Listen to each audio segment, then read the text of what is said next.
Hi mga ka-queen! Ito po yung gala namin na sobrang nag-enjoy yung mga pamangkin ko. Syempre po ako din.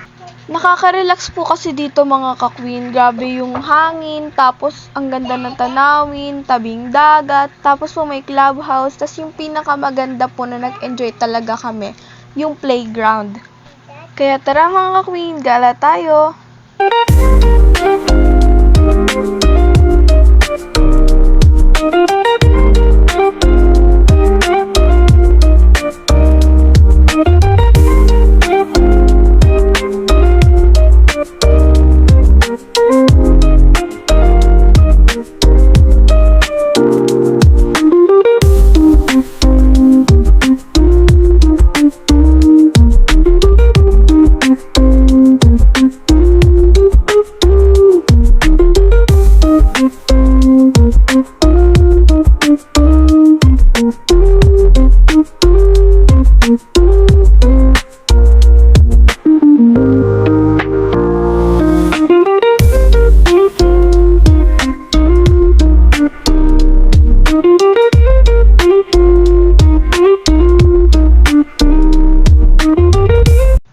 Nakain nga po pala kami ng scramble dyan mga ka-queen dahil habang naglalakad po kami ay nakakita po kami nagtitinda ng scramble. Hindi ko na nga din po pala na-videohan kasi po medyo nahiya po ako doon kay kuya.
See you all in next gala. Have a nice day. Thanks for watching.